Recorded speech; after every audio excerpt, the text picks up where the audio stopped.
as chair of the council. Of course, I think it's probably necessary to state that if I were to find favor with this panel, as well as the appointing authority, then obviously to comply with the law, I would, before appointment, relinquish that position.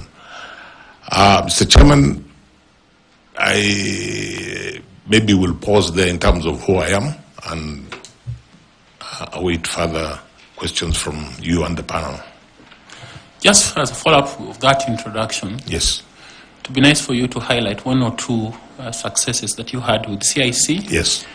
And what you think are regrets yes. from that stint that you had, yes. That follows us up to now. Yes. The laws that you think you ought to have done and you didn't do, and the country may be suffering from that failure or absence of those laws. Thank you, Chairman. Most of the laws that the Constitution required to be enacted were actually enacted. We worked well with the Attorney General. We worked well with the Kenya Law Reform Commission and the various government departments where the laws originated from. So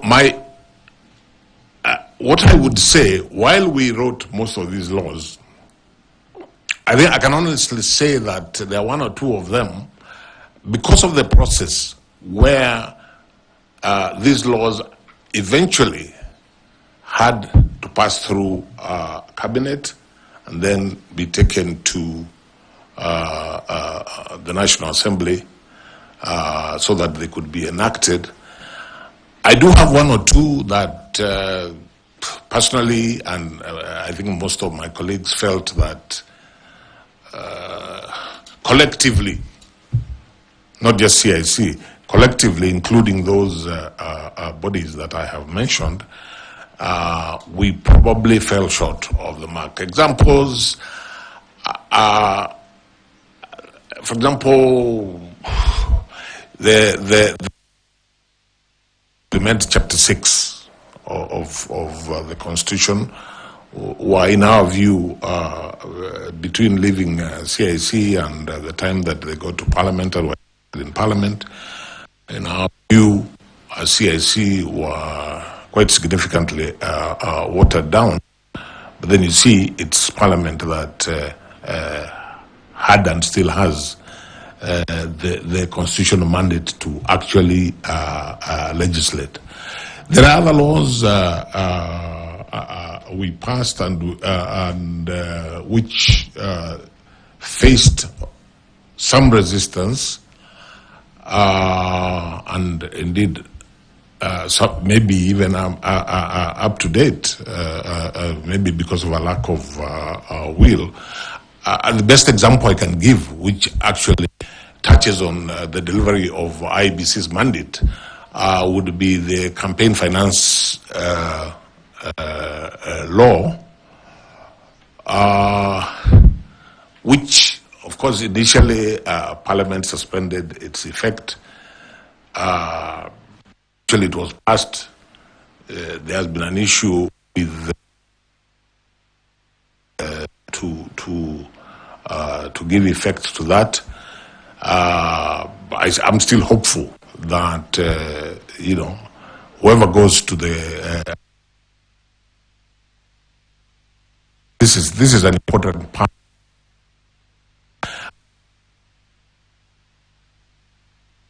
and negotiate with Parliament with all that law. So many years down the line is actually passed, so that the intent of the Constitution is achieved. So we can blame you for that. Can we also blame you for 2/3 gender rule, referendum laws, their absence? You can probably ask my colleagues and I to share some blame on, say, like the referendum law. But Chairman and members of the panel, without running away, the laws were not initiated by CIC. The laws were initiated by the executive. So if a law was not initiated by the executive, there's very little that as CIC we could do. What I would more readily accept blame for, and I think it's just a question of benefit of hindsight. There are laws when we look back, including even the Elections Act, but that's just a question of hindsight is always 2020, and one of the unfortunate, regrettable things was that Parliament had the option to extend the life of the Commission, and we even, as commissioners at that time, offered to Parliament that, look, if there's an issue with the commissioners, us, we are ready to, because our term is coming to an end, but we think that you should do one of two things. Either extend the mandate of CIC, which the Constitution gives you the power to do, or if you don't want to extend the mandate of CIC, then identify another body and find a way of giving it a constitutional underpinning. And here we were probably looking at something like the Kenya Law Reform Commission, because it would have been important to have a body that continued to review the laws and look at anything that may have fallen through the process. And as I say, hindsight is always perfect vision. And if that had happened, I dare say that some of the laws now, not just around the election, but generally, which have issues, those issues would have been probably addressed by now. Fair enough. My final question on the introduction is, this is a very onerous position you're asking for. You resigned from a judicial position that does not have a similar pressure like this. Are we going to have our chairman resign before end of day? Chair and members of the panel, not at all. Allow me to explain in a couple of minutes why I resigned from the East African Court of Justice. The East African Court of Justice is established as the judicial organ of the East African community. It's an ad hoc court, means it's not full-time, and it operates to a certain calendar. I think it is not unfair for me to say, because I think it's a matter of public notoriety, that the East African community for the last few years has struggled almost to the point of becoming dysfunctional. So that you had a situation where you have an ad hoc court with a calendar, 4 sessions in a year. Each session, as it approaches, is cancelled because there are financial issues within the community. And when this happened for practically the whole of 2023, I said to myself, I'm not being fair to myself. I'm not being fair to the people of East Africa, because all this time, Chair and members of the panel, every month I am I thought long and hard, and I decided that I was not adding value to the people of East Africa by remaining in a court which is hardly operating. So I then took the step of bringing my concerns to the appointing authority, who the President of the Republic of Kenya, and saying, this is not working. I really would appreciate if I can get the opportunity to resign and do other things. Enough. And that's why. So the answer to your question is I do not anticipate those sort of problems if you are to give me the chance to be chair of the commission, so the issue wouldn't arise. So if Parliament doesn't approve budgets that you present, will you be pushed to do? You see, Chairperson, I do not foresee a day when the commission will actually grind to zero, not able to operate at all. What could happen if there are delays or budget cuts and so on is that there are certain parts of the mandate which may be slowed down. But a day, I do not anticipate a day when Parliament will completely say there is no, which is what was happening in Arusha. There is no money. And it wasn't so much about the money. It is a question of what then am I doing here? You see, most of my colleagues, the judges of the East African Court of Justice, are also judges in the national court, their respective national courts. So if you put off the session, it's a bit inconvenient, but they just go delivering in the national courts. For those of us who are not engaged at the national level, but just went there on that ad hoc basis, I felt that it was not right to continue, especially, as I say, when you're continuing to earn an intersessional allowance and you're doing nothing. Thank you very much. Madam Linda, please. Thank you very much, Chair. Honorable Justice Nyachae, the IEBC Commission constitutes of different professionals from different backgrounds, your background being the legal field. But the Act itself envisages a composition of a commission that has very diverse skills and disciplines. And save for law, which is your professional background, what other skills and disciplines do you bring into this commission as a chairperson? Thank you. I think I would answer that at two levels. In terms of skills and disciplines, my formal qualification is law. I have taken it upon myself and developed over a period of time.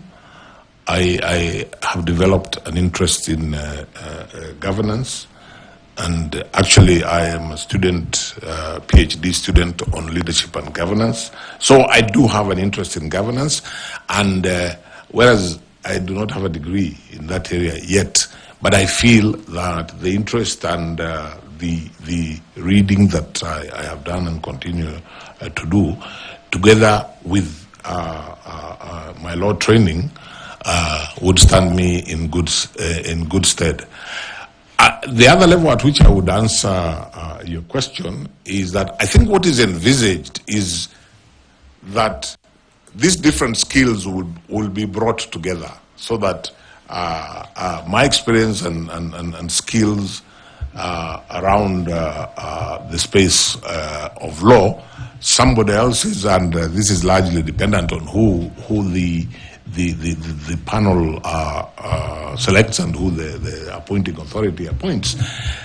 Somebody else may bring in skills, say in IT, skills maybe in HR, and so on and so forth.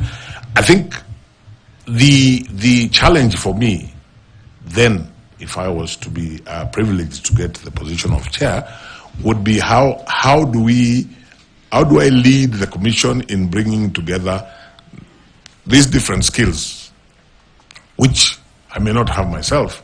And if you look around the table at that particular time, there will be members of the commission who do not have the legal training and skills. So we bring I think what the Act intends is that these skills come together and they work together for the benefit of the Commission in delivering its mandate.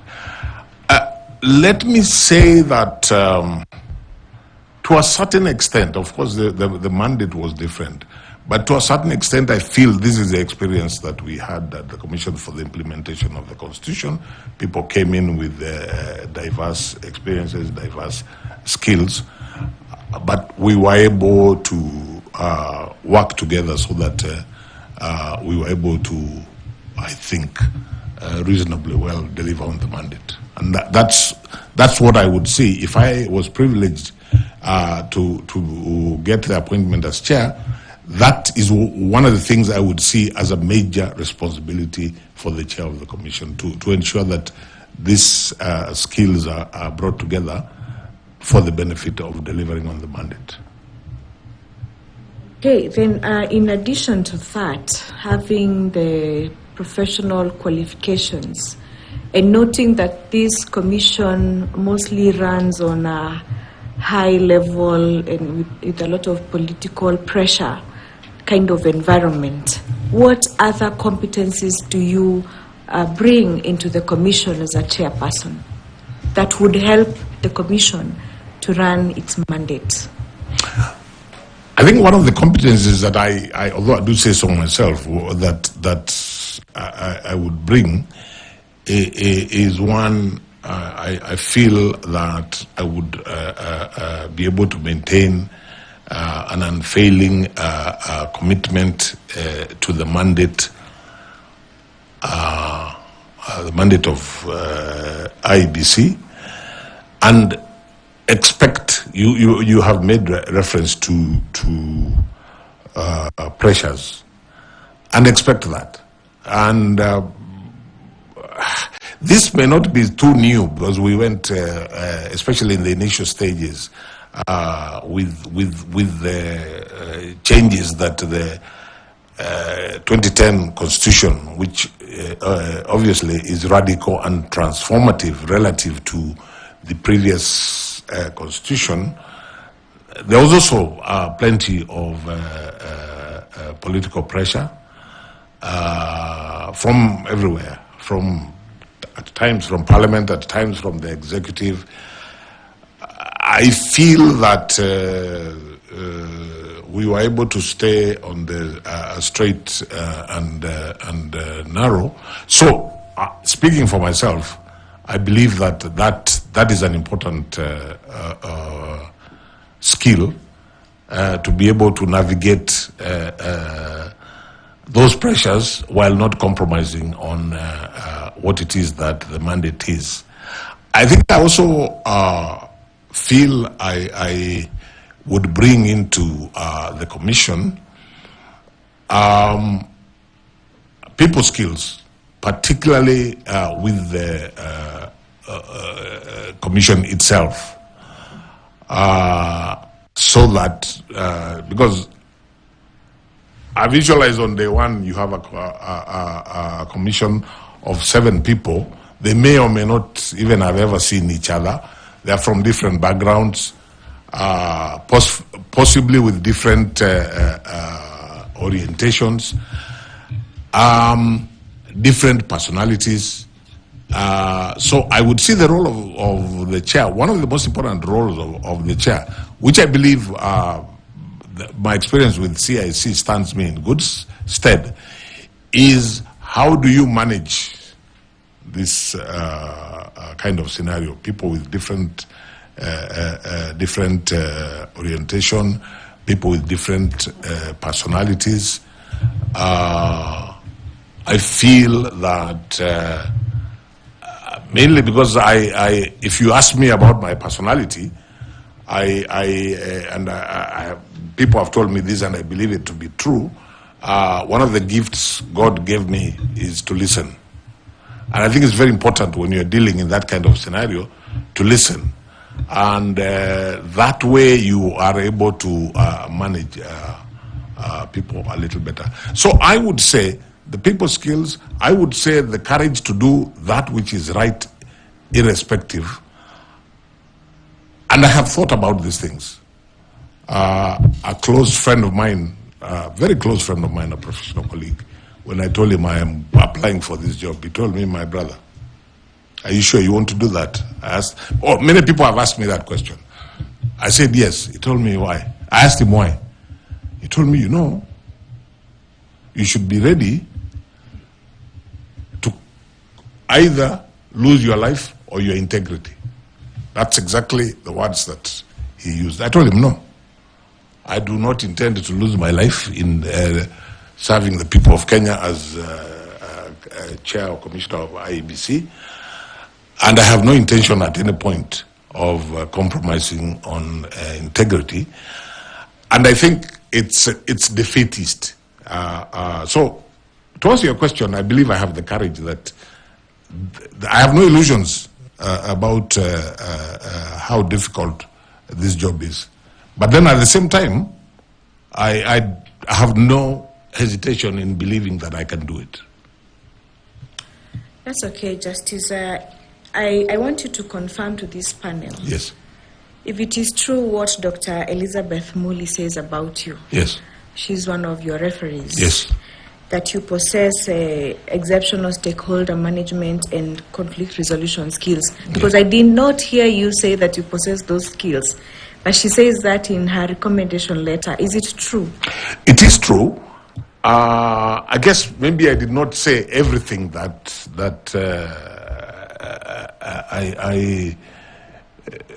I would, or maybe I did not put it the way that Dr. Muli has put it in that reference, because we dealt, as I said earlier, we dealt with diverse stakeholders and people who had different interests. And one of the common denominators was that most were resistant to change. But we managed. I mean, when, we were dealing with some institutions that were fairly rigid traditionally, but we felt that the Constitution required certain changes in the law that manages those institutions. But we had long negotiations, and these are not people you can just talk down to. You have to convince them, persuade them, and by and large, we succeeded. But let me say this. Dr. Muli is overly kind to me, because the truth of the matter is we were able to do that because we worked together as a team. I wouldn't say that happened because and only because Charles Nyachae had those skills. It happened because we had a team which could work together, which could share how to manage, whether it is conflict or different ideas from stakeholders that we are dealing with. We were able to do that together as a team. I think that's fine. Thank you very much. Thank you very much. Chairman. Thank you. I will invite Karo Kituku to engage you with some questions. Thank you very much, Chairman. Mr. Nyachae, you'll allow me to ask like 3 questions or 2 questions. The Constitution at Article 86 contemplates the use of a vote method that is accurate, verifiable, simple, transparent, and accountable. In the 2013 elections, 2017 and 2022, the IEBC deployed technology. In your view, does the technology that the IEBC deployed meet this constitutional threshold or requirements? Was it verifiable? And you can use examples to explain your answer. Okay, I would say that this has happened incrementally.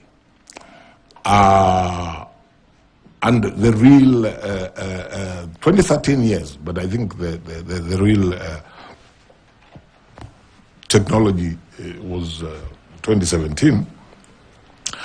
My understanding of why the first election in 2017 was annulled was on the question of verifiability. Because the Supreme Court took the view that the technology that was used, and in particular, the uploading of results from the polling station to the National Tallying Center, and now I'm talking about the presidential election, because that's really where the problems that IEBC has been having about elections. That has been the main, the presidential election.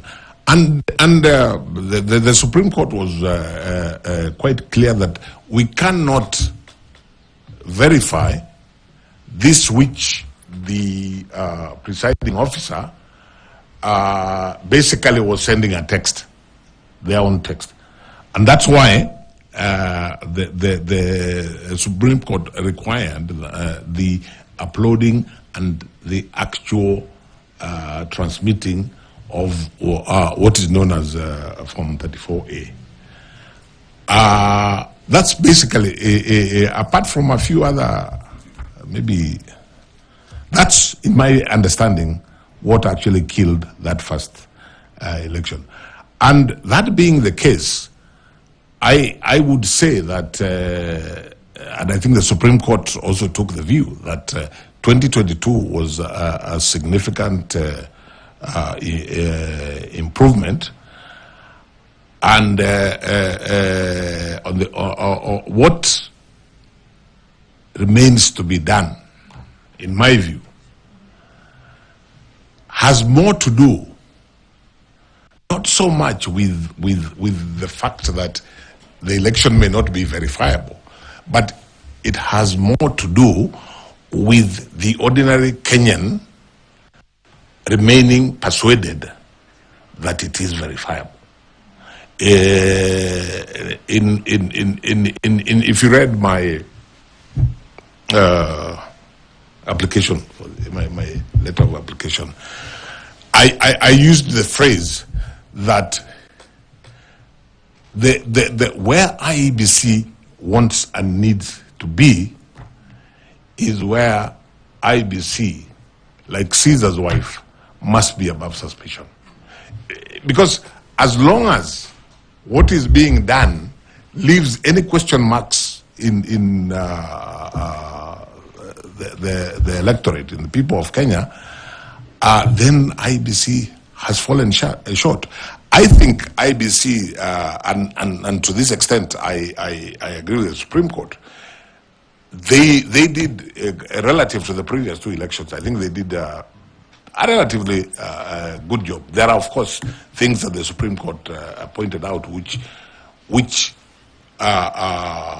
could be done better. But all said and done, the elephant in the room is that question of what is it that needs to be done, especially with the use of technology, so that the Kenyan voter, the electorate, the Wanjiko, the Mora, the Amina, actually is persuaded that yes, even if we lost this, we are not quarreling with the electoral management body. The reasons lie elsewhere. Okay. So just following up on what you're saying, that the technology that the IBC has deployed over the various electoral cycles has been progressive. So apart from the KIMS kit, which is the technology that the IBC basically deploys, what other areas can the technology be deployed to enhance the elections management in Kenya? Again, you allow me to go. Sorry, you allow me to go back to the fundamental question, what I've called the elephant in the room, so that we are looking at the trust deficit that exists between the people of Kenya and the whole system, including IEBC. How do we narrow and possibly even do away with that? So my answer to that question is even around the KIMS kit. If I was or tomorrow I find myself in the boardroom of IEBC with commissioners, I would be saying, what is it that the technology we have, what is it that can additionally be done so that the people of Kenya actually feel that they have no reservations? IBC, I believe there's an ongoing discussion between IBC and, of course, like the National Treasury and those who provide money about whether or not the technology, especially the KIMS kits, whether they're obsolete. IBC takes a position, I believe, that they are now obsolete. So that's an issue that needs to be resolved. I am aware that one of the things because currently what the KIMS kit does, as I'm sure you members of the panel know, is the starting with the registration of voters, the registration of candidates, then the identification at the polling station of the voter, and finally, which is the most problematic, the transmission, especially of the presidential result from there. So, and in the process of answering the question, I would want to ask, if I'm in the commission and just sat there, I would want to find out from the technology people, for example, how can technology carry the voter with IEBC from the time they vote up to the time results are announced. For example, the issue of technology keeping us, if I vote, for example, if I normally vote at a polling station called Kisi Primary School. When I vote there and leave the station, if at the close of the voting, I got a message that tells me in your polling station, X number of people voted, this is when they have done the counting. These are the results. The ones that are being announced, pinned to the door and transmitted and then physically taken. If that was done,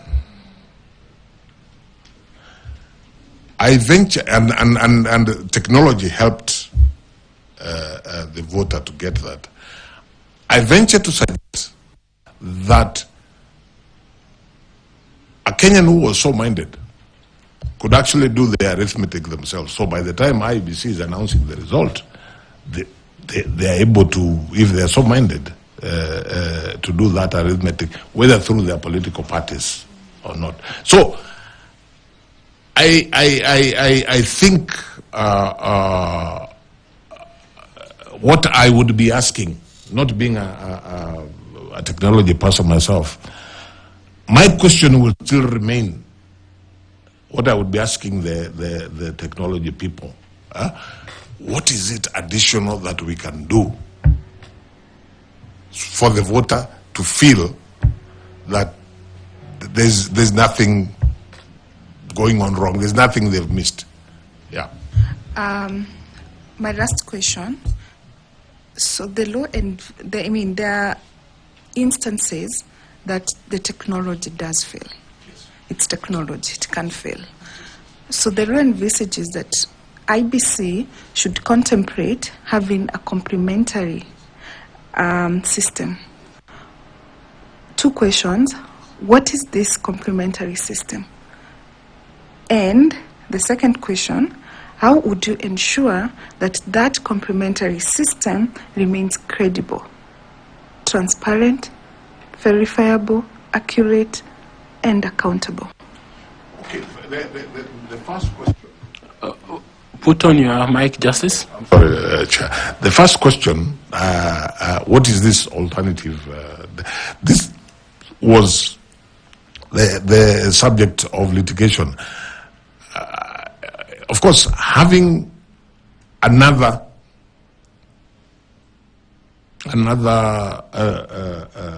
technologically based complementary system may not be such a bright idea because they could both fail.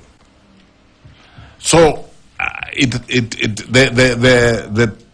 the complementary system that IEBC is using really now is the physical getting the information. This is at the polling station, getting the information physically from the register. But that it's complementary, but, and this now is to answer your second question, it may not be ideal because you go back to the reason that we went to technology in the first place.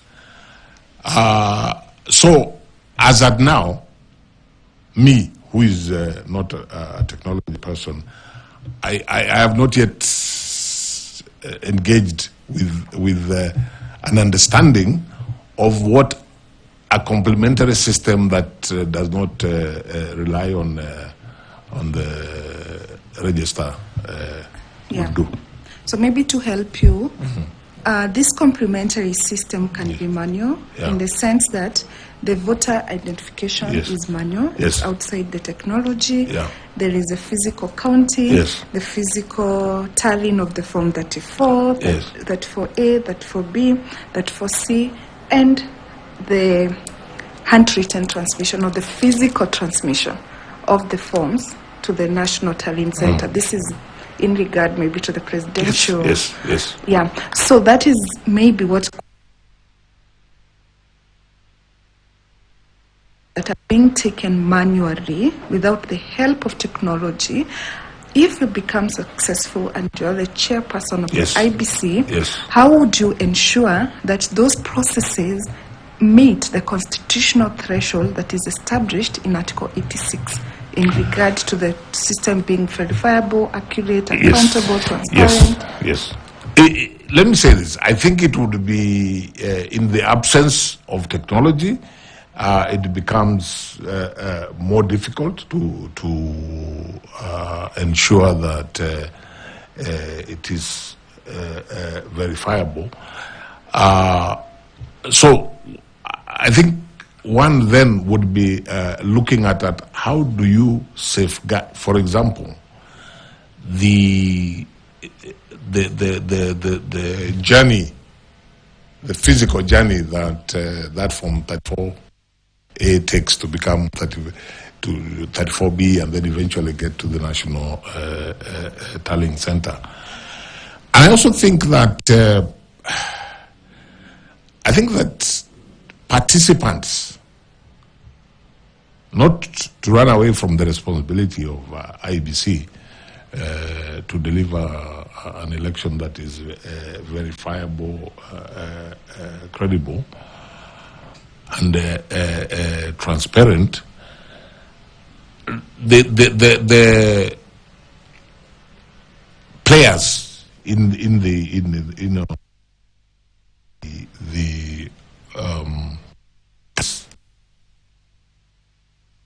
needs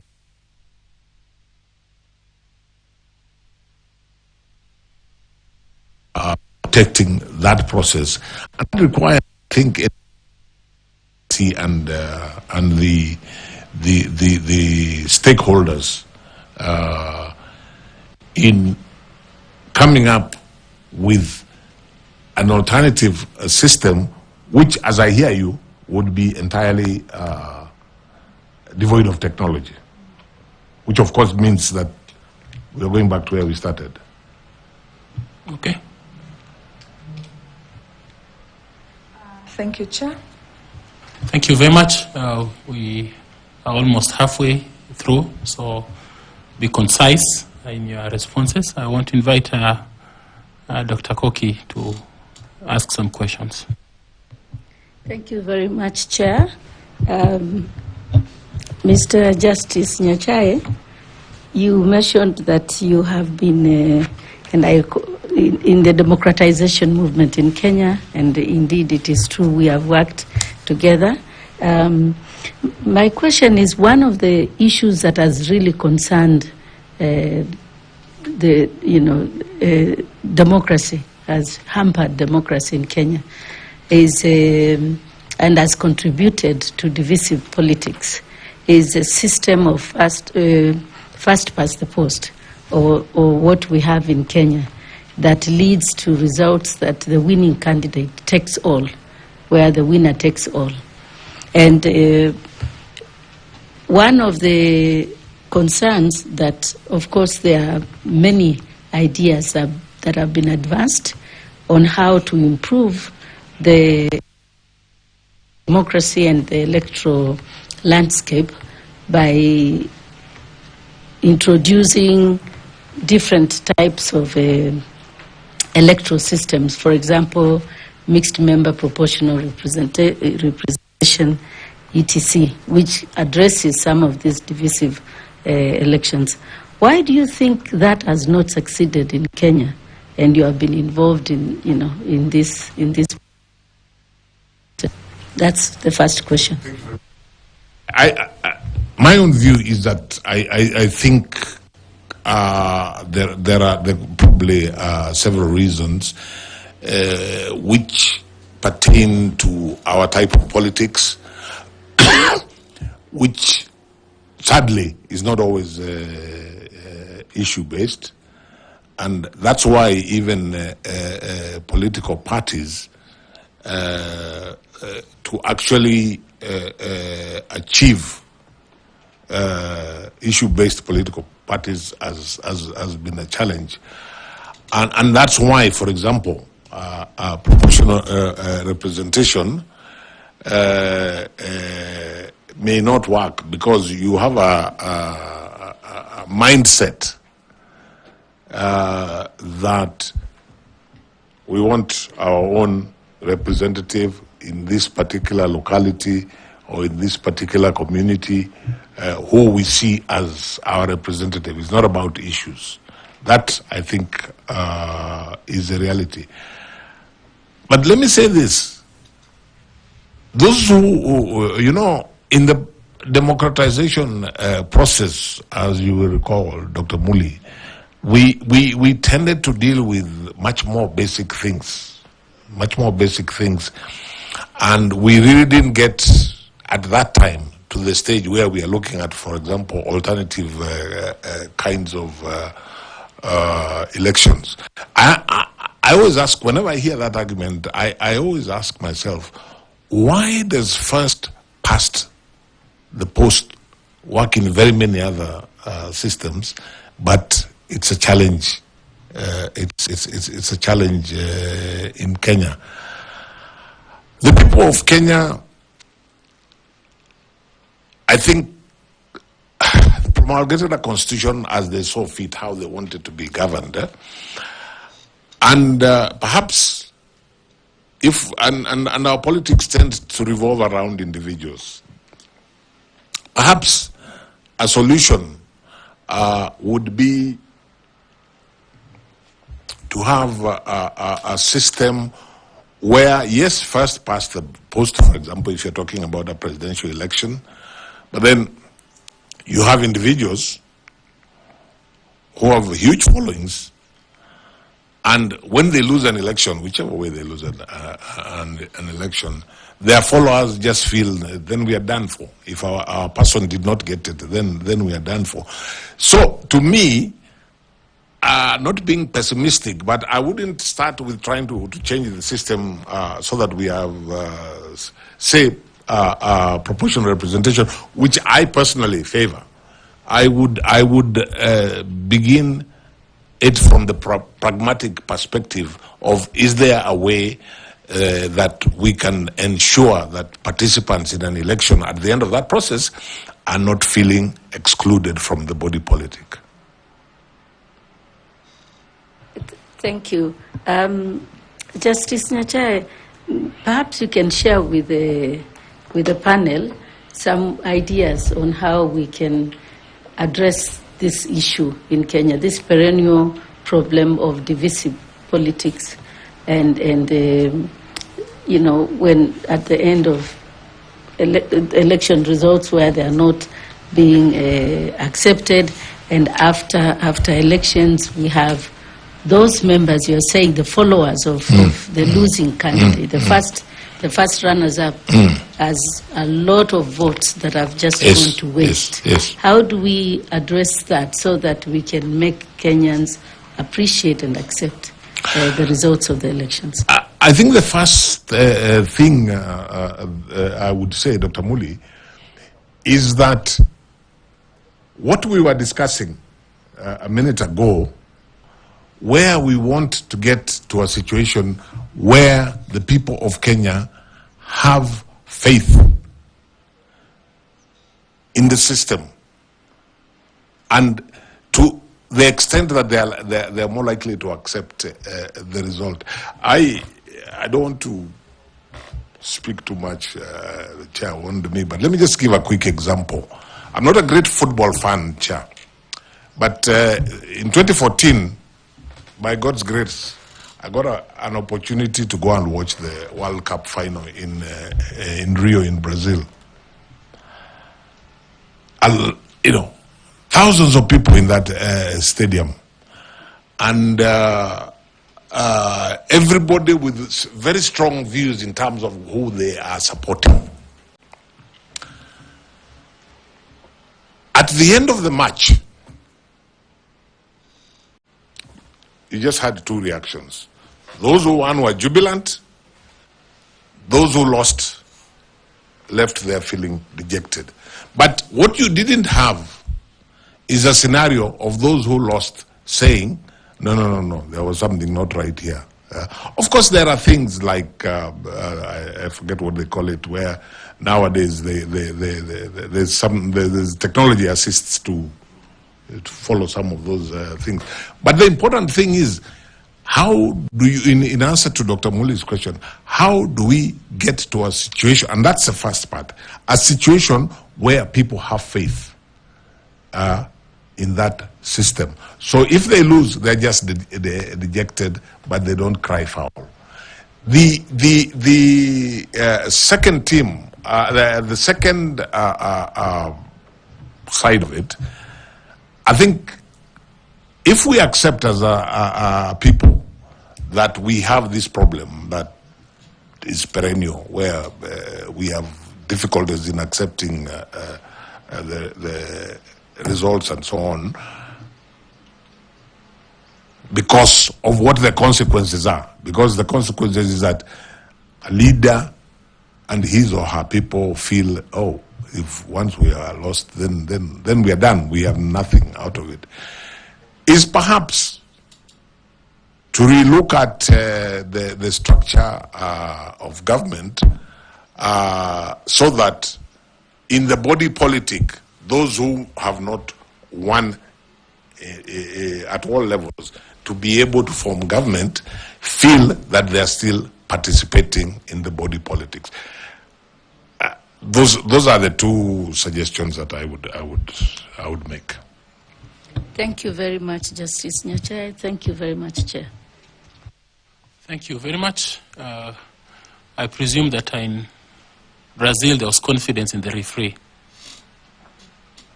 Chair, there must have been, because I didn't see anybody shouting referee Akwende or things like those. I just saw people jubilating in that particular match. Germany won. I saw people, those supporting Germany jubilating. The other side, Argentina lost, the crying. But it's just the way you accept that we lost. But nobody challenged the system of how the result was arrived at. That's my point, Chair. Okay, then we will ask you further questions, since you will be the referee if you get this job. Thank you, Chair, and thank you again, Justice Nyachae. You are the chair of CIC, which I'm looking at the Constitution here. You are to monitor, facilitate, and oversee the development of legislation and administration procedures required to implement this Constitution. Now, I believe you were part of the Chapter 15, the operationalization of the Chapter 15 commissions, for which CIC was one of them, and particularly IEBC is one of the Chapter 15 commissions.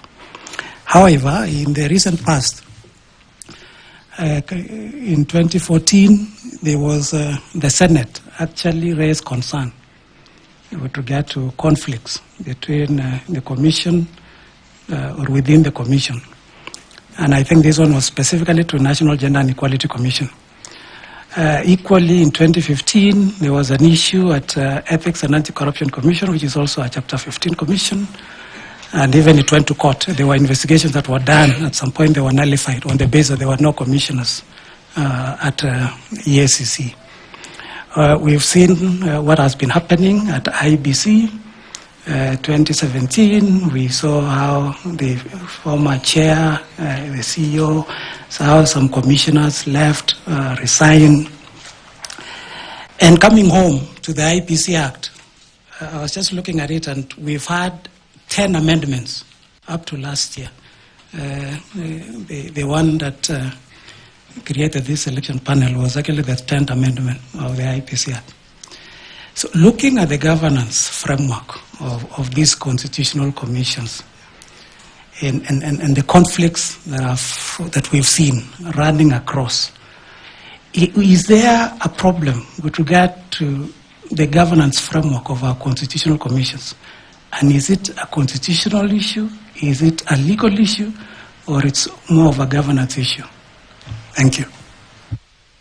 My answer to that would be it's none of the above.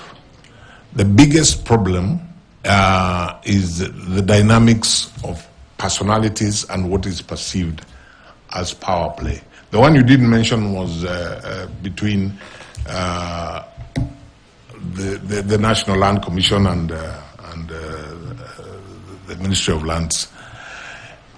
I honestly, obviously, like I said earlier on, hindsight is always 2020. There must have been a few things here that when you look back, you say, this we could improve on and this we could improve on.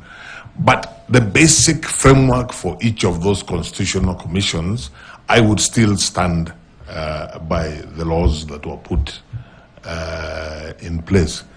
The problem, if we are to be honest with ourselves, is personalities, the dynamics of power play, resistance to change. Classic example would be the conflicts that were there between the National Police Service Commission and the National Police Service itself, the Inspector General and his team. I I still don't think the problem was either with the constitution or with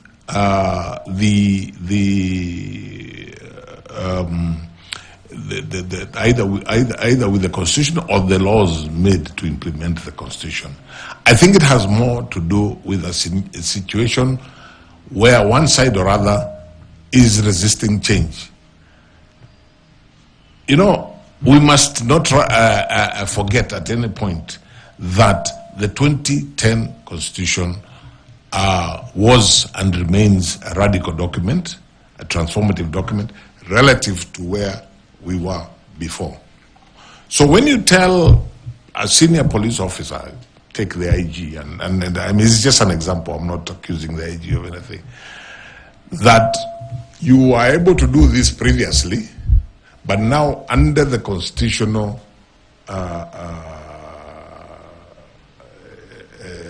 dispensation that we now have, this can only be done this way, or this can be done by another body like the commission. Even when we were writing the KDF Act, for example, it took a lot of energy, particularly by Dr. Muli, Elizabeth Muli, who was in charge of that particular thematic group. It took a lot of energy, negotiation, for the military to understand a concept called civilian oversight, which is in the constitution. They're not used to it. To their credit, eventually they were able to internalize it. To me, the problem we have been having with the constitutional commissions is not about the constitution, is not about the laws to implement the constitution. It's about the power play and resistance to change. Further to that, the IEBC Act, which if you are successful, you will be responsible for its implementation, was actually amended in 2016. And it is the only one under Chapter 15 commissions that has separated the functions of the commissioners and the secretariat, unlike all the other Chapter 15. This one under Section 11A has went ahead to separate it. So given your experience and the fact that you've said it's not about the law, it's not about the constitution, it's about power play, so how will you, if appointed, handle these challenges that have been default to IEBC for the last 10 or so years? Sorry, which particular one? Which particular challenge? You see, Section 11, yes, 2A sets out the... It is the only yes. Of all the Chapter 15 yes. where it has clearly separated the roles yes. of the Commission and yes. of the Secretariat, yes. unlike any other Chapter 15. Yes. So, given the fact that you've said this is about power play, it's yes. not an issue of law. Yeah. So, assuming you, and if you get this position, yes. as the chair of IEBC, how will you ensure that these conflicts, perennial conflicts that have been there at IEBC, which are more of power play, not the law, how will you address them as once appointed? Okay. I think there are two different levels of conflict. The one that we were talking about in the earlier question is about the commission as an entity and maybe another entity like part of the executive which was dealing with particular issues beforehand. Now you're asking me about within the commission. And if you're asking me about IEBC, if I was privileged to serve as chair of IEBC, I would consider myself lucky, more lucky than the other constitutional commission heads, for the simple reason that I accept that amendment 11A is a very helpful and useful amendment, because you don't then have to have any tug of war about who does what. the bigger problem has been, in my view, with the other external entities. But let me come to IEBC. You know what? Honestly, I think the solution to IEBC, 11A is very good. It helps. But 11A will not solve the problem if the mindset of the respective players, like the commissioners and the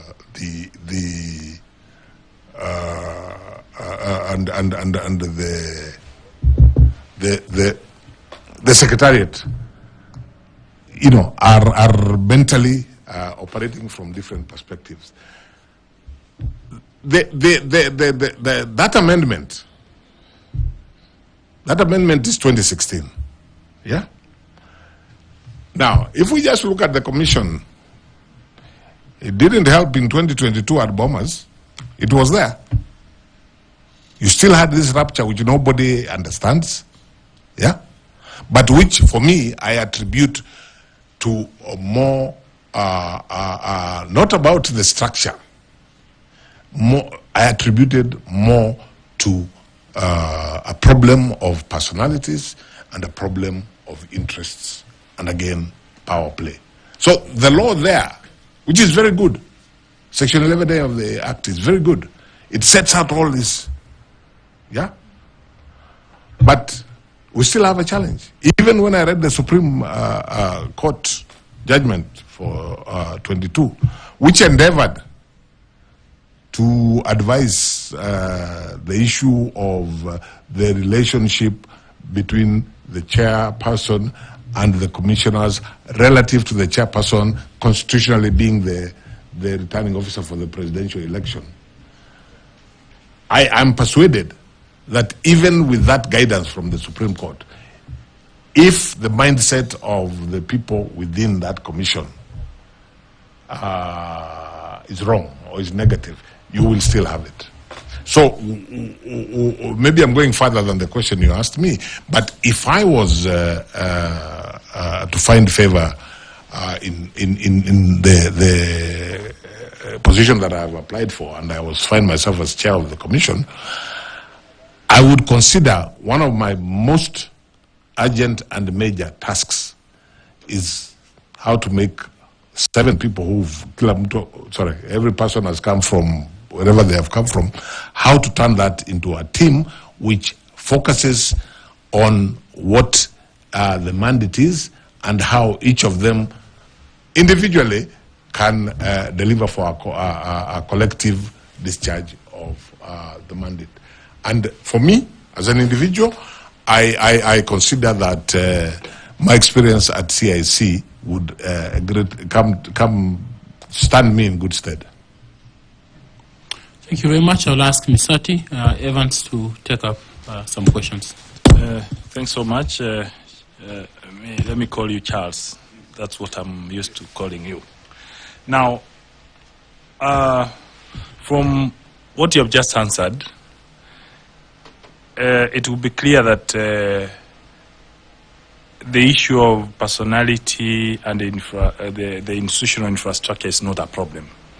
Then in your own view, what do you think brings these conflicts at the state currently as it is? Why are we having problems? Because from your presentation, or the way you have answered is like the personality issue and the infrastructure is okay. What I think causes the problem is you have a situation, and again, allow me to refer back to the experience I had at CIC. Remember, CIC was the commission was created by a process which involved the two disparate political groups that had formed the coalition government. If we are to be honest with ourselves, what that meant is that people came there probably from the perspective of a political,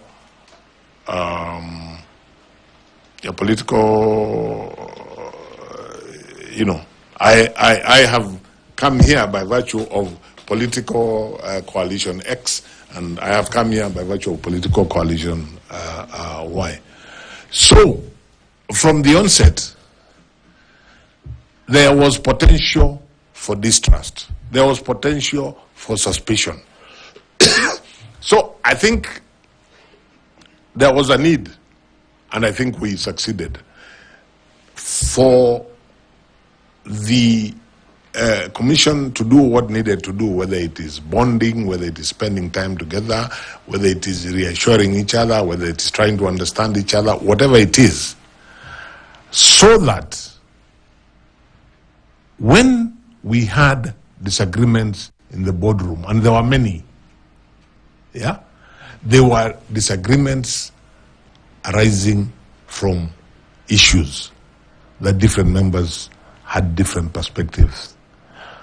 And that way, at least for me as chair, it made my life easier. There are many times we fought very hard in the boardroom, but we arrived at a decision because of that goodwill. And then when we walked out of the boardroom, we presented a position that we all accepted.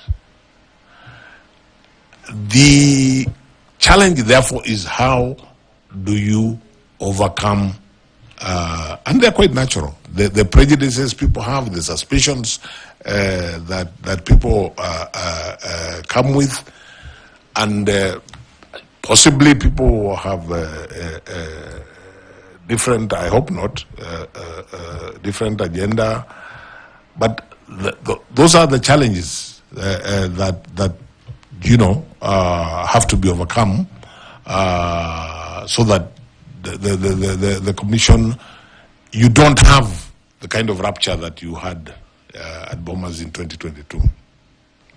Thanks. As a follow-up question to that, the work of the Secretariat being more of operational, but you realize that the commission is the one which owns up the results of the operations. How will you ensure that you own whatever activities, whatever mission, and whatever activities they do, that you are in charge and you own it? And then the last question, do you think the issue of procurement has any bearing towards the contracts that happens in IEBC? And I can honestly say I am not sure, but I have had that said. That's my honest answer. That sometimes there are interests other than the delivery of the mandate. There's a school of thought, for example, that when you had a commission which came in when other commissioners had been there, perhaps there was a feeling that when we were not here, what happened that we missed out on. I think that is the honest truth, but I don't know. Honestly, I can. But having, sorry, what was the other than procurement?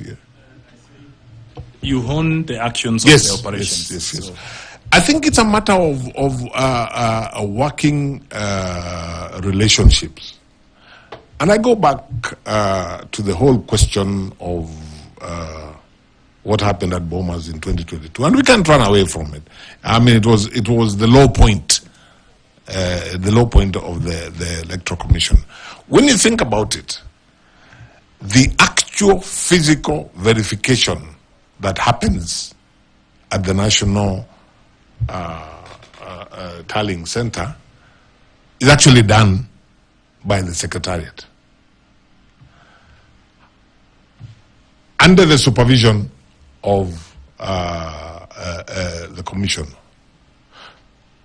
So really, because it's done by the Secretariat under the supervision of the Commission, you would expect expect that you wouldn't have that kind of scenario, because the secretariat, which has been doing the tallying under that supervision, and it's mathematical. We have verified. It may be laborious. It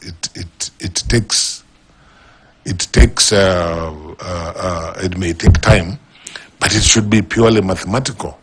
Especially when we remember, it's just verification between from 34A that was transmitted and from 34A that arrived at Bomas. So, when the returning officer, take my constituency again as an example, when the returning officer from Nyachae constituency arrives with his 34B with the attachments of 34A, all that the commission is required to do is to verify that what he has brought, is consistent with what was uploaded and sent to the National Tallying Center. Because in the minor KI case and subsequently, the courts have said what was announced by the presiding officer at Kisii Primary School cannot even be changed by the chairman of the commission or chairperson of the commission. So, when you think about it, the tallying exercise should be an exercise really that is basically mathematical. Because once you tally that, what happened at Kisii Primary School with what was uploaded and sent to the National Tallying Center, multiply that by, is it 47,000 polling stations, it's purely mathematical. So, ideally, that problem that arose in Bomas shouldn't have arisen. I am persuaded that what happened in Bomas had more to do with the personality differences. I wouldn't want to guess what caused the personality differences or whatever, but it had less to do with that mathematical process that is the tallying at Bomas. Thank you very much. Thanks so much, Chair. Over to you. I'd like to ask Madam Fatuma to bring in her interventions, please. Thank you, Chairman. Mr. Nyachae, you okay with that? Okay. As I said, they're all my names. You had Mr. Mr. call me Charles. I'm comfortable with that. Okay. In the next election, the youth are going to be the highest percentage. However, they face barriers like disillusionment, apathy. So if you become chair, how would you meaningfully engage them in the electoral processes so that they're able to take care of their political and civil rights?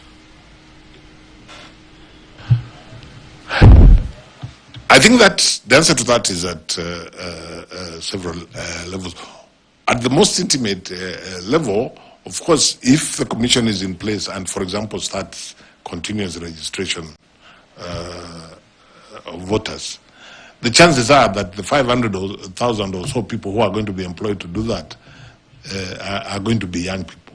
That's at one level where they will feel engaged. But in terms of the process itself, because IEBC is required to deliver on a credible election, and that is reflected in its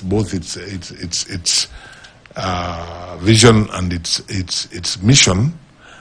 Then, if you take the cycle, the electoral cycle, the young people will want to be part of the process right from the stage of registration of them now being forget about them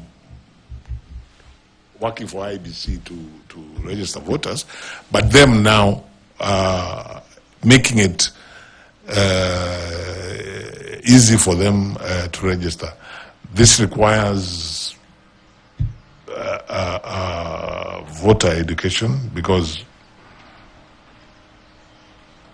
in the process of voter education,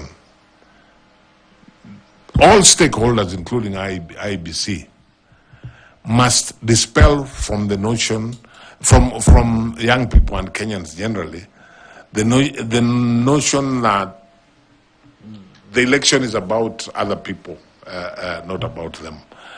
And I think the Commission, through voter education, can go a long way in making them feel part of the process. It is not the Commission's responsibility, for example, to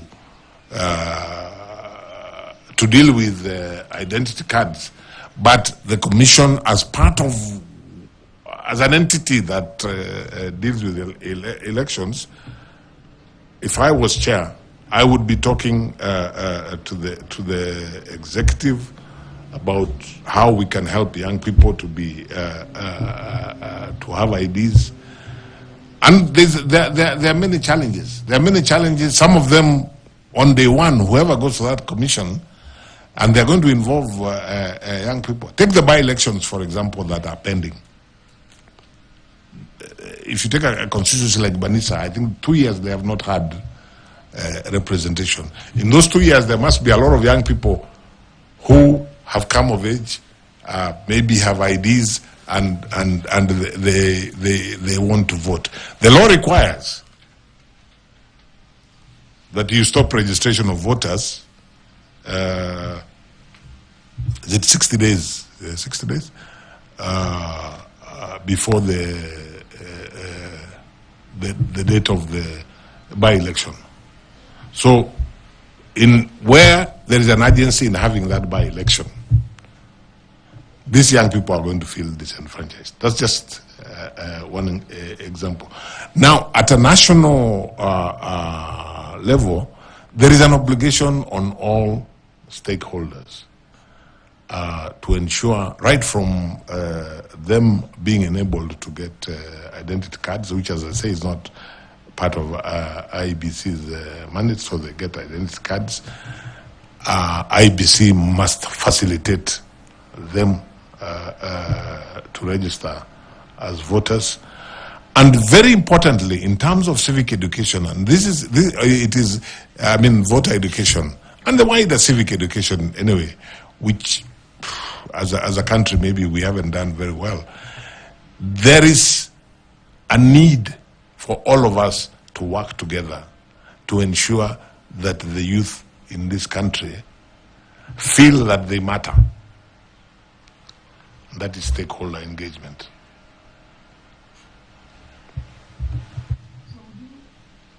So would you think of, I like the part you talked about the obligation of creating awareness on obligations of stakeholders. So would there be specific programs targeting the youth on this? Yes, I would, after receiving advice on how we could do this, and especially what are the financial implications, if I was chair, I would put a high premium on inclusivity for young people, so that they feel this process, they are part of it, they are an integral part of it. As you said when you were asking the question, they even are the larger percentage of the people that citizens that are eligible to vote. So I would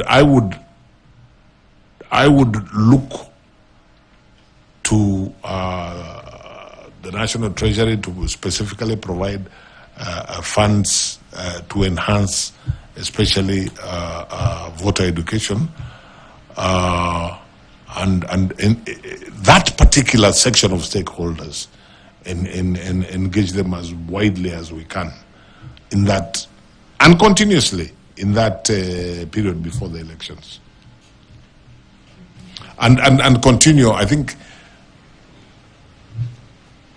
looking at the wider issue, I think one of the challenges IEBC seems to have is that, especially in terms of funding, the focus only seems to be as you approach elections. And yet things like voter education, registration and so on and so forth are things really which should be completely around the electoral cycle. And I would want, if I was chair, I would want as a matter of policy to engage commissioners so that we collectively engage those who provide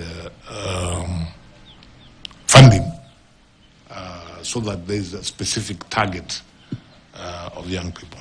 Thank you very much. Thank you. I'd like to ask Mr. Bore Nicodemus. I'll ask you.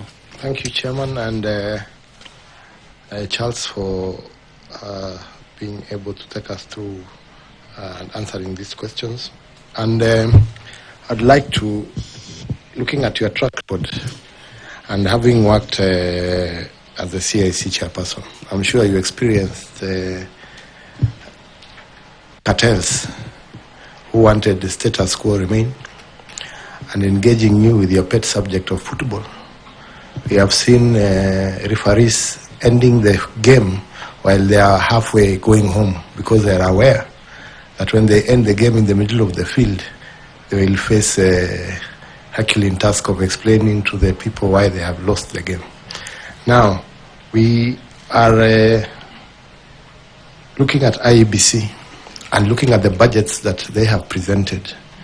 Some people look at the budget in terms of how they might be able to gain from it. When they talk about the 63 billion shillings that they have asked from Treasury, some people look at how much they can gain from it. And you are applying to be the chairperson of such a commission, which has a lot of interests that are not only political, but also financial. So how would you be able to manage the interests of the country, to balance the interests of the country, at the same time getting rid of the cartels that may be a part of the problems of the internal conflicts within IEBC? Thank you, Mr. Bore. Let me say, first of all, at CIC, this is not a problem that I experienced. I never, at any level, maybe because there wasn't the kind of budget that is at IEBC. So that I never encountered any cartel in relation to the problems we encountered at CIC had more to do with political resistance to change. That was and it was at all levels, whether you're talking of Parliament, whether you're talking of the executive. But at CIC, I did not experience that at all. I can visualize, with the kind of budget that IEBC has, I can visualize how that would be a challenge. I would see my job, if I got to be chair, my job and that of the commission, we are required to provide policy, to oversight the Secretariat as they implement that policy, and to ensure, ethical practice within the commission.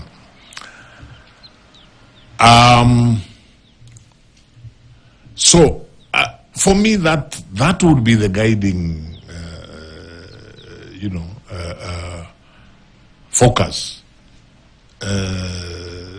That everything be done in accordance with the policy that has been adopted. Everything be done ethically and the commission to ensure that they discharge the mandate of oversighting.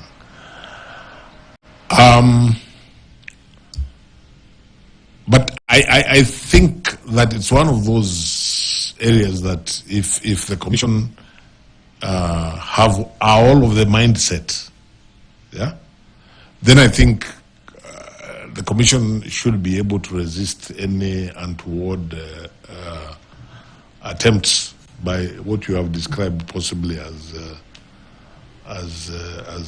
cartels. But I can visualize that kind of figure probably has people salivating around the country just because of the figure. As a follow-up question, what kind of legacy do you hope to leave behind in terms of ethics and trust and constitutional governance in Kenya if you are given the chance to become the chair of IEBC? Thank you, sir. Given the history of this commission, especially in the last 3 elections, like I said earlier, there are many people, well-minded people, who think it's a very brave thing to go to IEBC, and therein lies the challenge. So what I would want with a good team, if I got this position, with a good team of commissioners, the legacy I would want us to leave is a legacy that this is the commission which was able, because as I said earlier, the biggest challenge we have as far as IEBC and the people of Kenya is concerned is there's a huge trust deficit. The commission that comes in after you've done your work will conduct, because of the 6 years, will conduct one election. So they have one bullet, and the one bullet is to reverse that situation of the trust deficit. So for me, alongside anything else and everything else that the commission will be doing from day one, is what is geared towards reducing that trust deficit. I'm an old-fashioned, or shall I say an old-school lawyer. So for me, the Supreme Court of Kenya tells me the 2022 election met the minimum standards of contemplated by the Constitution. I accept that because that's me as an old-school lawyer. But that's not good enough for the people of Kenya. Beyond what the Supreme Court said, the people of Kenya themselves must feel like the losing side in Rio in the football match. They must feel that, yeah, we lost, but that's the way it goes. We can't all win, but we have nothing negative to say about the Electoral Management Board. So what would I like to be remembered? I would like to be remembered, and you can't do this alone. It can only be part of a team. I would like to be remembered as part of a team, and if I was given the opportunity to serve as chair, I would like to be remembered as the chair who was able to completely reduce the gap of the trust deficit between the people of Kenya and the electoral management body in election issues. That's how I'd like to be remembered. Thank you, Chair. Thank you very much. We'll ask Professor Adams. Please, Professor Law. Thank you, Chair. You've had all the salutations you asked for. Mr. Justice, Charles, Nyachae. But my colleagues have not called you by the name which I'm sure you are given traditionally. So I'll address you as Ayako. Thank you, sir. Very good name. Very good name, I believe so. I've heard you, I've looked at your CV and your big ticket to shoe in into this position of Chair IEBC, if I hear you correctly, is your experience in CIC. Because other than the introduction, IED, you packed it. You are chair there. ICJ, you packed it. It has just been CIC, and I see where you're coming from. And that's where my first question comes in. Another consistent parallel to your CIC experience has been the liner, resistance to change. And at the end, when Bore was questioning you, you said both the executive and parliament. If I may ask, why does Ayako now feel that when it becomes chair of IEBC, that resistance will disappear and he and his team will lower the trust deficit? What will happen that hasn't been there in this resistance to change?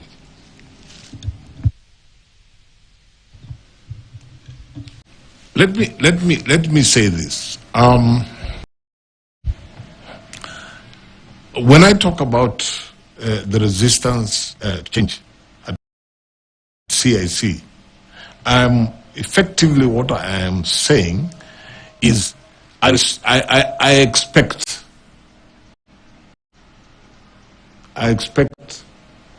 all levels of resistance even at IEBC, probably because the stakes are higher. At CIC, I wouldn't say that we failed to overcome. I think we went a long way in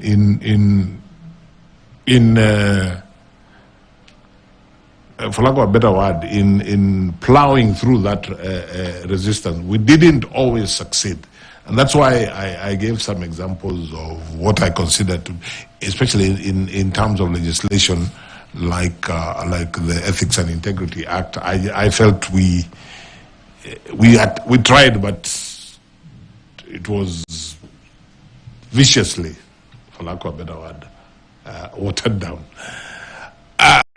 But we live to fight another day, and even at IEBC, one expects resistance. It's not that I expect that you'll walk into IEBC and everybody will clap for you and say, this is what we want to do.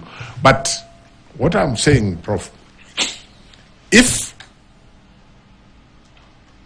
the focus is on reducing, if not completely obliterating, that trust deficit, and you start from day one, then you're not even looking at just you as individuals. You're looking, how can technology help us to do this? How can we improve the policies? Can we address, for example, the question, I don't know if it was Dr. Muli or somebody who asked the commentary system with the focus on trying. It's not something that I am naive enough to think that can be achieved overnight. But I was answering the question from Mr. Bore, what would I like to be remembered as? That's why I keep saying, even if it's not completely obliterated, because that may not be easy, if it is reduced, as opposed to getting worse, then I will feel I am happy to be remembered that way. Thank you very much. My other question is that, again, I believe that for IEBC, most of the time, for Kenyans, it is which side of the political divide are you in? And there are those who have time and again become pessimistic that prefix independent should be removed from IEBC because it's never independent. The law that is guiding us in this selection panel is very clear on who is not qualified to run. And I just want to use the analogy that you gave us of the World Cup. And now I won't mention teams because Kenyans are very passionate about the Premier League. But there are usually some referees that you'll just see trending that they are favoring one side.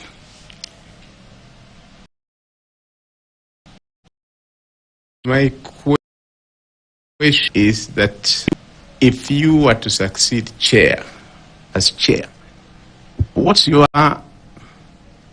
understanding of independence and impartiality, given that you and other chairs before have been politically affiliated? It's not a secret. As you walk in and wear in a football match the black or whatever color, and you have that firimbi, and you have the yellow card and the red card, what changes when you walk in there as now the referee of the game? Associate with that, because I won't want to ask another question separately, that we know that sometime, I can't remember which year, but 4 commissioners out of the blue resigned and really put the country in a quagmire over quorum issues and so on. And you, in your own statement, which the chair has followed, has told us that you did quit the ESCJ. In fact, you went ahead to say you were earning $2,000 for a job you felt you're not doing. I don't want to ask that, have you been replaced and is that new person earning money for no reason? I don't want to go there. I want to stick to your quitting. Given that those 4 commissioners quit and put the country in the tenterhooks of what finally happened,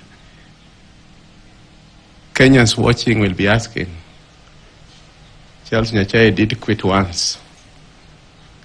Will he quit again? Especially in this high-pressure job. What assurance do you give them that that will not happen? Thank Please you. take maximum of 4 minutes. Okay. The answer is no.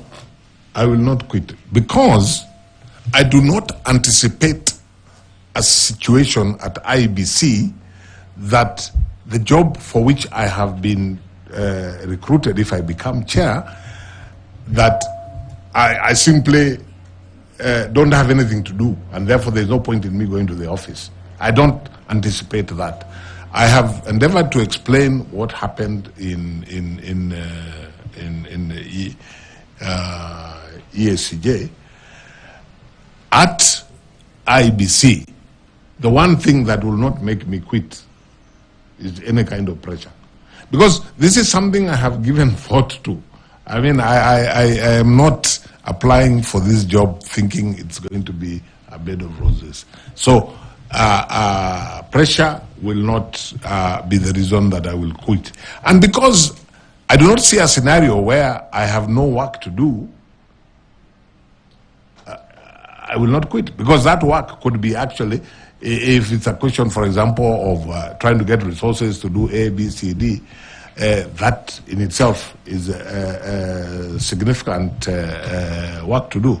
So the question of quitting, if I got the position, doesn't arise. Now, you made reference to political affiliations. I think your average Kenyan, at some point, probably has some kind of political affiliation.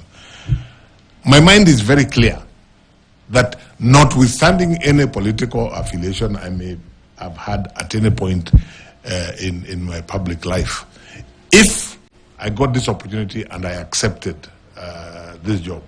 I will only be guided by the Constitution of Kenya, the laws, and of course, if I get the opportunity, I will be taking an office, an oath of office. So I am able to look the people of Kenya in the eye collectively and tell them that in that situation, I would have every intention of living by that oath of office. Daktari, and allow me to say this just as an example. The way the IBC Act is designed, several of the honorable members around the table come here by virtue of political parties.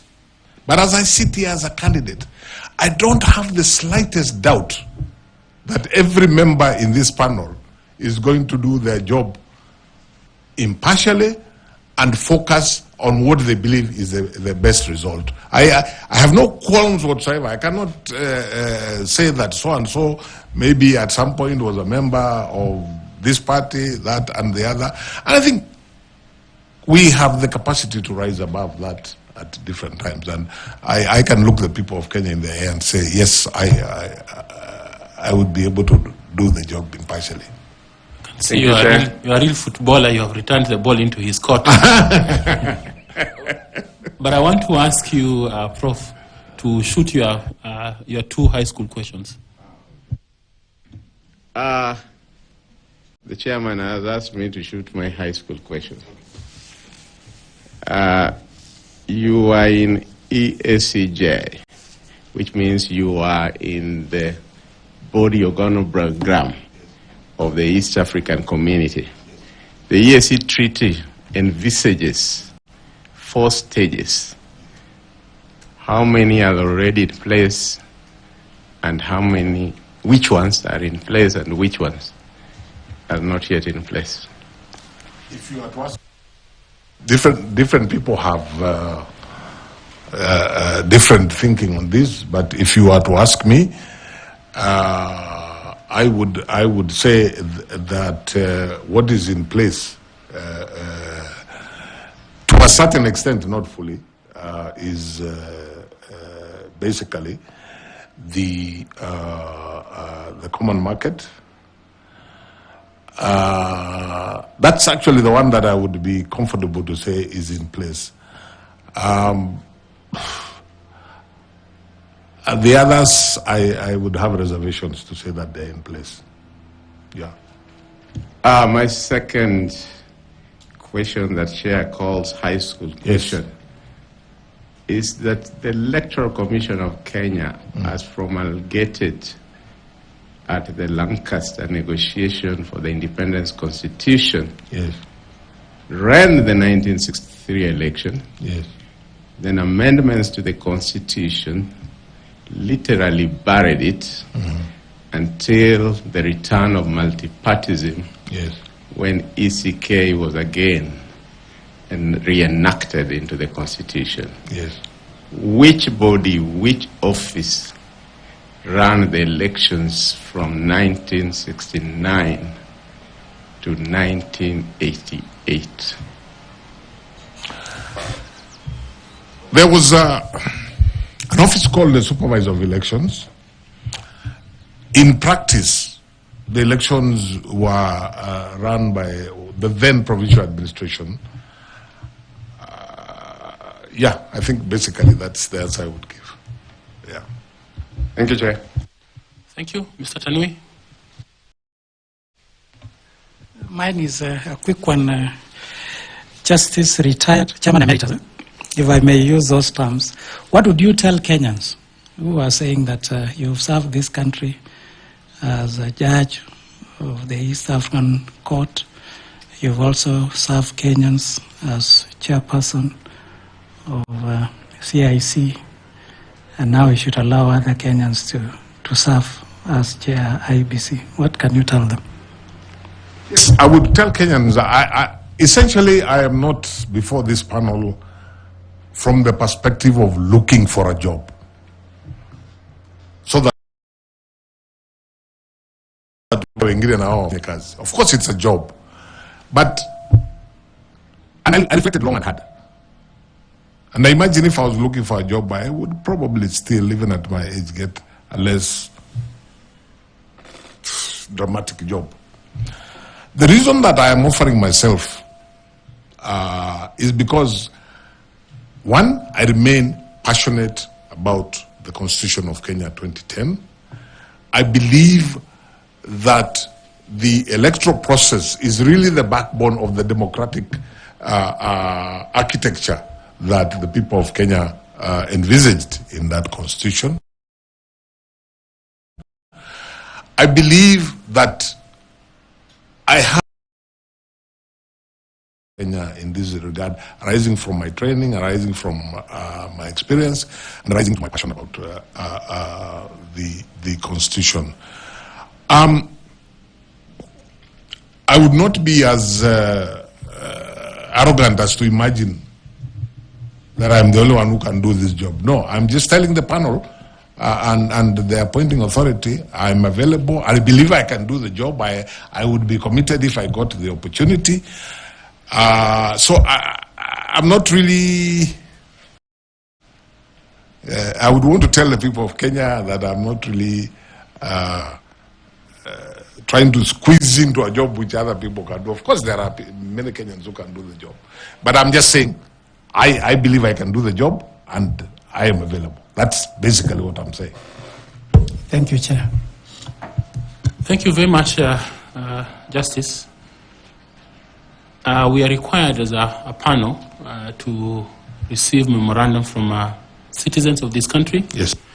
And as such, put such a memoranda to you, and we have brought that to your attention. One by Bunge la Wananchi and a sworn affidavit by John, Mark, and a few others that has been put to you. And they allege the following: that you failed Chapter 6 integrity test due to scandals including extramarital affairs and child support lawsuits that you have faced before. Number 2, financial impropriety. They allege that you are linked to Procter and Allen, a cereals company in financial distress that has defaulted 3.7 billion loan, raising doubts about your financial management capacity. Number 3, that you, Chair, lack a public record, and they allege that to implement key electoral reforms, you failed to do this as a chair of CIC, and in coming into office as a chair of IEBC, there will be nothing new that you'll add. Number 4, they say that there's some conflict of interest, that perhaps you have some political patronage that bring in lack of integrity, and you may not be objective in a presidential election. Then they finally, that you lack public trust due to these past controversies, including personal scandals and questionable appointments and financial disputes. What do you have in terms of response? Briefly, kindly. Thank you very much, Chair. I'm happy to respond to those. I did get the memorandum and I looked at it. Of course, this is a public process, and it's right of every Kenyan to make allegations. One would expect that any serious allegations would have some support. Now, when I go through this, the first one of personal morals and integrity are just allegations and some. I saw a page from some newspaper, and that's all that it is, allegations. whatever they talk about, they have really not given any substance, and I do not accept the allegations. And I think that's really, on that one, that's what I would say about it. The second one, and I think Procter & Allen, I have never had anything to do with the management of that company. I am a very small shareholder in an investment company which itself has shares in Procter & Allen. I have no direct links with Procter & Allen. So I don't know how I would answer that, because if you're talking about financial management, I've never been involved in the financial management of Procter & Allen. So I really don't know how that would be said to reflect financial impropriety. The allegation that I failed at CIC, I think it's insulting, not so much to myself, because I'm a candidate here and they're welcome to say what they wish to say about me. I think it's insulting to the people I worked with at CIC, the entire team, and all the other stakeholders, to say that we did nothing and achieved nothing at CIC. I think the work that CIC did is self-evident. So I think this is just an allegation, like all the others, meant to scandalize. Political patronage. I'm not sure which you referred to, because I saw two things. One, a statement about the manner in which I was appointed to the East African Court of Justice. To the best of my knowledge, that's the way the treaty has no details, and that's the way the manner I was appointed is the way all judges are appointed through their respective heads of state who sit in the summit, which is the appointing authority. The head of state nominates. And so unless the treaty is changed, I really don't think, and then unless every other person who has been appointed from Kenya to the East African Court of Justice has gone there by virtue of political patronage, which I think there is no evidence to that. Again, I think this is purely scandalous. The other thing, there was an allegation of me being related to somebody who they seem to know that is going to be a presidential candidate. Something I don't know anything about. The person they mentioned is not my relative, so I really don't know how I would respond to it. Again, I think it's purely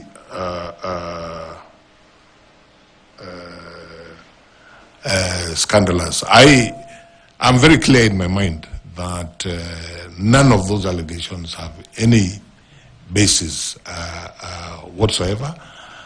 And really, Chair, unless members of the panel wish to ask me specific follow-up questions on that, which I will be happy to answer, I consider the entire memorandum as being motivated by ill will for reasons that I don't know, and not being supported by the truth. But if members have anything specific they wish to ask, I have no problem. Any knowledge of you being a state candidate? A state candidate? For this job? No. I'm not sure what a state candidate is, but I made this decision to run. You know, Mr. Chairman, when somebody talks about a state candidate, they are actually insulting this panel. You're the people who are going to decide who among the people that you have interviewed you are going to recommend to the appointing authority. So the idea of a state candidate is foreign to me. Your last question. Thank you, Chairman. Justice Nyachae, there have been allegations by Bunge la Wananchi. Yes. In a memorandum that I'm certain that you have seen. Yes. Facts which have been disclosed to you earlier, that there was misappropriation while you were at CIC in the year 2015, that the Auditor General's report revealed that at that time the Commission spent an excess of expenditure of 43 million in a budget of 306 million, which had been approved. That at the time you ended up spending about 349.8 million. Even though largely the amount was accounted for, they say that the 9.2 million was fraudulently paid for the supply of newspapers, a matter which they say to have been subject of criminal investigations. What is your response to these allegations that this panel has received in a form of a memorandum? Sorry, I'm hearing this for the first time. Was that memorandum sent to me? I think so, it was. Separately from the earlier one? It must have been in the same package. Oh, I didn't see that one. And my answer is very simple. I know absolutely nothing about that allegation. I was not involved at CIC in anything to do with the financial processes or practice at the Commission. I'm also not aware of it, but in any event, I was not. I would have wanted to know if there were criminal proceedings, who are they against and what was the outcome. I really don't know anything about it. That is self-explanatory, how you have explained, and I think it is sufficient for the purposes of this interview. We just want accountability in terms of the memorandum that we have received, and of course a fair defense for yourself. Absolutely. Which we are grateful. Absolutely. Okay, tell me. Maybe Chair, to also help us, were you the accounting officer of CIC? Not at all. Not at all. Thank you. That's all. I think that's enough. Okay. Finally, you may not have seen this memorandum, but we have received it this afternoon saying that you are a state officer. Are you a state officer? I chair the council of the Kenya School of Government. I'm not sure that that certainly makes me a public officer. I'm not sure it makes me a state officer. Okay. I think that's okay. Yeah. That's enough. Thank you. Thank you very much. It's taken us long. We have taken almost about 10 minutes above the time we should have taken with you. But thank you for indulging us into your life and your career. Do you have any question for us? Or I can make a comment. You can make a comment. My comment is to really appreciate the opportunity to interview before yourselves, to wish you well in the process, because you are doing an important public duty, whatever you decide. And to say that for me, the most important thing is that from whichever corner I may be, I remain passionate about the issues that we have been discussing. If I get the opportunity, I will endeavor to do my best. If I don't get the opportunity, I will continue to support the country as it strives to achieve the issues that we have been discussing on IEBC to deliver its mandate from whatever corner. Thank you very much, sir. Thank you very much for coming. We appreciate your time and the sacrifice you have made to spend your afternoon with us. We wish you well in this pursuit. There's a bottle of water there. Please do remember to pick your certificates. Asante sana. Thank you.